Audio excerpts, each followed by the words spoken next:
യേശുവെ സ്തുതി, യേശുവെ നന്ദി. പ്രിയ മാതാപിതാക്കളെ, സഹോദരി സഹോദരന്മാരെ, ഇന്ന് നമ്മൾ കേൾക്കുന്ന വചനഭാഗം ഉൽപ്പത്തി പുസ്തകം അധ്യായം 27. യാക്കോബിന് അനുഗ്രഹം. ഇസഹാക്കിന് പ്രായമായി, കണ്ണിന് കാഴ്ച കുറഞ്ഞു. അവൻ മൂത്ത മകൻ ഏസാവിനെ വിളിച്ചു, എൻ്റെ മകനെ, ഇതാ ഞാൻ. അവൻ വിളികേട്ടു. ഇസഹാക്ക് പറഞ്ഞു, എനിക്ക് വയസ്സായി, എന്നാണ് ഞാൻ മരിക്കുകയെന്ന് അറിഞ്ഞുകൂടാ. നിന്റെ ആയുധങ്ങളായ അമ്പും വില്ലും എടുത്ത് വയലിൽ പോയി വേട്ടയാടി കുറെ കാട്ടിറച്ചി കൊണ്ടുവരിക. എനിക്കിഷ്ടപ്പെട്ട രീതിയിൽ രുചികരമായി പാകം ചെയ്ത് എൻ്റെ മുൻപിൽ വിളമ്പുക. അത് ഭക്ഷിച്ചിട്ട് നിന്നെ ഞാൻ മരിക്കും മുമ്പേ അനുഗ്രഹിക്കട്ടെ. ഇസഹാക്ക് ഏസാവിനോട് പറയുന്നത് റബേക്ക കേൾക്കുന്നുണ്ടായിരുന്നു. ഏസാവ് കാട്ടിറച്ചി തേടി വയലിലേക്ക് പോയി. അപ്പോൾ അവൾ യാക്കോബിനോട് പറഞ്ഞു, നിന്റെ പിതാവ് നിന്റെ സഹോദരനായ ഏസാവിനോട് നായാട്ടിറച്ചി കൊണ്ടുവന്ന് രുചികരമായി പാകം ചെയ്ത് എൻ്റെ മുൻപിൽ വിളമ്പുക. ഞാൻ മരിക്കും മുമ്പ് അത് ഭക്ഷിച്ചിട്ട് ദൈവത്തിൻ്റെ മുൻപിൽ നിന്നെ അനുഗ്രഹിക്കട്ടെ എന്ന് പറയുന്നത് ഞാൻ കേട്ടു. അതുകൊണ്ട് മകനെ, നീ ഇപ്പോൾ എൻ്റെ വാക്കനുസരിച്ച് പ്രവർത്തിക്കുക. ആട്ടിൻകൂട്ടത്തിൽ നിന്ന് 2 നല്ല കുഞ്ഞാടുകളെ പിടിച്ചുകൊണ്ടുവരിക. ഞാൻ അവ കൊണ്ട് നിന്റെ പിതാവിന് ഇഷ്ടപ്പെട്ട രുചികരമായ ഭക്ഷണം ഉണ്ടാക്കാം. നീ അത് പിതാവിൻ്റെ അടുക്കൽ കൊണ്ടു ചെല്ലണം. അപ്പോൾ അദ്ദേഹം മരിക്കും മുമ്പ് അത് ഭക്ഷിച്ച് നിന്നെ അനുഗ്രഹിക്കും. യാക്കോബ് അമ്മ റബേക്കയോട് പറഞ്ഞു, ഏസാവ് ശരീരമാകെ രോമമുള്ളവനാണ്, എന്നാൽ എൻ്റെ ദേഹം മിനുസമുള്ളതാണ്. പിതാവ് എന്നെ തൊട്ടുനോക്കുകയും അവൻ കബളിപ്പിക്കുകയാണ് എന്ന് മനസ്സിലാക്കുകയും ചെയ്താൽ അനുഗ്രഹത്തിന് പകരം ശാപമായിരിക്കില്ലേ എനിക്ക് ലഭിക്കുക? അവൻ്റെ അമ്മ പറഞ്ഞു, ആ ശാപം എൻ്റെ മേലായിരിക്കട്ടെ. മകനെ, ഞാൻ പറയുന്നത് കേൾക്കുക. പോയി അവ കൊണ്ടുവരിക. അവൻ പോയി അവയെ പിടിച്ച് അമ്മയുടെ മുൻപിൽ കൊണ്ടുവന്നു. അവൾ അവൻ്റെ പിതാവിന് ഇഷ്ടപ്പെട്ട രുചികരമായ ഭക്ഷണം തയ്യാറാക്കി. അവൾ മൂത്ത മകൻ ഏസാവിൻ്റേതായി തൻ്റെ പക്കൽ വീട്ടിലിരുന്ന ഏറ്റവും വിലപ്പെട്ട വസ്ത്രങ്ങളെടുത്ത് ഇളയ മകൻ യാക്കോബിനെ ധരിപ്പിച്ചു. ആട്ടിൻ തോലുകൊണ്ട് അവൻ്റെ കൈകളും കഴുത്തിലെ മിനുസമുള്ള ഭാഗവും മൂടി. പാകം ചെയ്ത രുചികരമായ മാംസവും അപ്പവും അവൾ യാക്കോബിൻ്റെ കയ്യിൽ കൊടുത്തു. യാക്കോബ് പിതാവിൻ്റെ അടുക്കൽ ചെന്ന് വിളിച്ചു, എൻ്റെ പിതാവേ, ഇതാ ഞാൻ. അവൻ വിളികേട്ടു. നീ ആരാണ് മകനെ എന്നവൻ ചോദിച്ചു. യാക്കോബ് മറുപടി പറഞ്ഞു, അങ്ങയുടെ കടിഞ്ഞൂൽ പുത്രൻ ഏസാവാണ് ഞാൻ. ആവശ്യപ്പെട്ടതുപോലെ ഞാൻ ചെയ്തിരിക്കുന്നു. എഴുന്നേറ്റ് എൻ്റെ നായാട്ടിറച്ചി ഭക്ഷിച്ച് എന്നെ അനുഗ്രഹിച്ചാലും.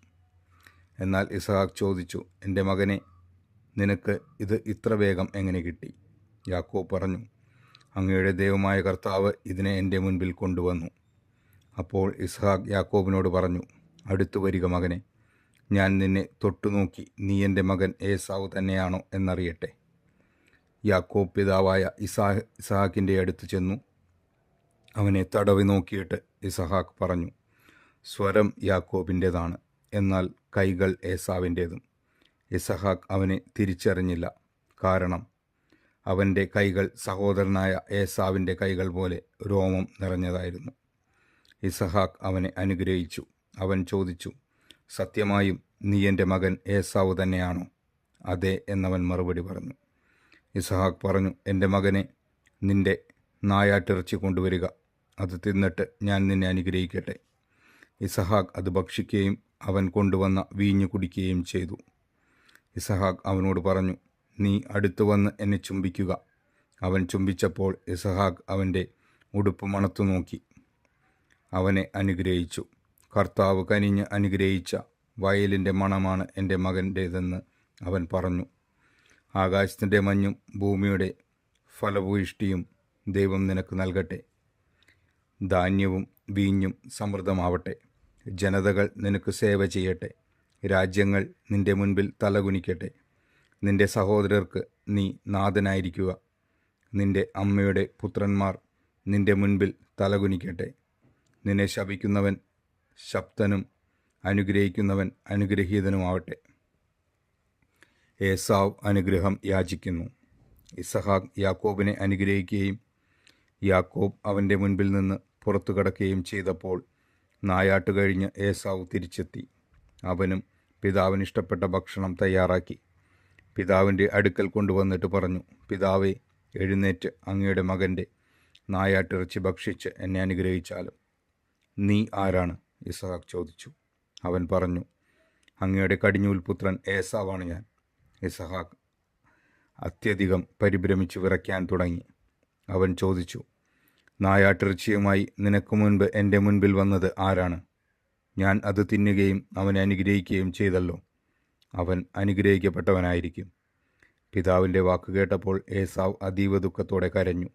പിതാവേ, എന്നെയും അനുഗ്രഹിക്കുക, അവൻ അപേക്ഷിച്ചു. ഇസഹാക്ക് പറഞ്ഞു, നിന്റെ സഹോദരൻ എന്നെ കബളിപ്പിച്ച് നിനക്കുള്ള വരം എന്നിൽ നിന്ന് തട്ടിയെടുത്തു. ഏസാവ് പറഞ്ഞു, വെറുതെയാണോ അവനെ യാക്കോബ് എന്ന് വിളിക്കുന്നത്? 2 തവണ അവൻ എന്നെ ചതിച്ചു. കടിഞ്ഞൂലവകാശം എന്നിൽ നിന്ന് അവൻ കൈക്കലാക്കി. ഇപ്പോഴിതാ എനിക്കുള്ള അനുഗ്രഹവും അവൻ തട്ടിയെടുത്തിരിക്കുന്നു. വീണ്ടും അവൻ പിതാവിനോട് ചോദിച്ചു, എനിക്ക് വേണ്ടി ഒരു വരം പോലും അങ്ങ് നീക്കിവെച്ചിട്ടില്ലേ?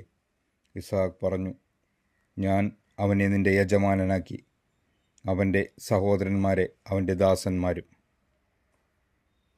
ധാന്യവും വീഞ്ഞും കൊണ്ട് ഞാൻ അവനെ ധന്യനാക്കി. മകനെ, നിനക്ക് വേണ്ടി എന്താണ് എനിക്കിനി ചെയ്യാൻ കഴിയുക? എൻ്റെ പിതാവെ, ഒറ്റ വരമേ അങ്ങയുടെ പക്കലുള്ളോ? എന്നെയും അനുഗ്രഹിക്കുക എന്ന് പറഞ്ഞു. അവൻ പൊട്ടിക്കരഞ്ഞു. അപ്പോൾ ഇസഹാക്ക് പറഞ്ഞു, ആകാശത്തിൻ്റെ മഞ്ഞിൽ നിന്നും ഭൂമിയുടെ ഫലഭൂയിഷ്ടിയിൽ നിന്നും നീ അകന്നിരിക്കും. വാളുകൊണ്ട് നീ ജീവിക്കും. നിന്റെ സഹോദരന് നീ ദാസ്യവൃത്തി ചെയ്യും.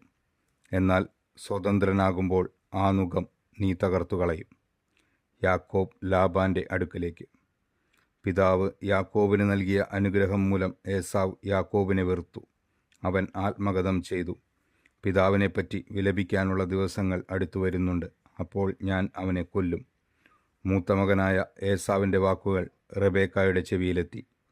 അവൾ ഇളയവനായ യാക്കോബിനെ വിളിച്ചു പറഞ്ഞു, നിന്നെ കൊല്ലുമെന്നോർത്ത് നിന്റെ ജ്യേഷ്ഠൻ ആശ്വസിച്ചിരിക്കുകയാണ്. മകനെ, ഞാൻ പറയുന്നത് കേൾക്കുക. ഹാരാനിലുള്ള എൻ്റെ സഹോദരനായ ലാബാൻ്റെ അടുത്തേക്ക് ഓടി രക്ഷപ്പെടുക. നിന്റെ ജ്യേഷ്ഠൻ്റെ രോഷമടങ്ങുവോളം നീ അവിടെ താമസിക്കുക. ജ്യേഷ്ഠന് നിന്നോടുള്ള കോപം അടങ്ങുകയും നീ ചെയ്തതൊക്കെ മറക്കുകയും ചെയ്യട്ടെ. അപ്പോൾ ഞാൻ ആളയച്ച് നിന്നെ ഇങ്ങോട്ട് വരുത്താം. ഒരു ദിവസം തന്നെ നിങ്ങൾ 2 പേരും എനിക്ക് നഷ്ടപ്പെടുന്നതെന്തിന്? അത് കഴിഞ്ഞ് റെബേക്ക ഇസഹാക്കിനോട് പറഞ്ഞു, ഈ ഹിത്യ സ്ത്രീകൾ മൂലം എനിക്ക് ജീവിതം മടുത്തു. ഈ നാട്ടുകാരായ ഇവരെ പോലെയുള്ള ഹിത്യ സ്ത്രീകളിൽ നിന്ന് ഒരുവളെ യാക്കോബും വിവാഹം കഴിച്ചാൽ പിന്നെ ഞാനെന്തിനു ജീവിക്കണം? നമ്മുടെ കർത്താവായ ദൈവത്തിന് സ്തുതി. ഈ വചനം നമ്മുടെ ജീവിതത്തിൽ സന്തോഷവും സമാധാനവും ഐശ്വര്യവും കൊണ്ടുവരട്ടെ. ആമേൻ.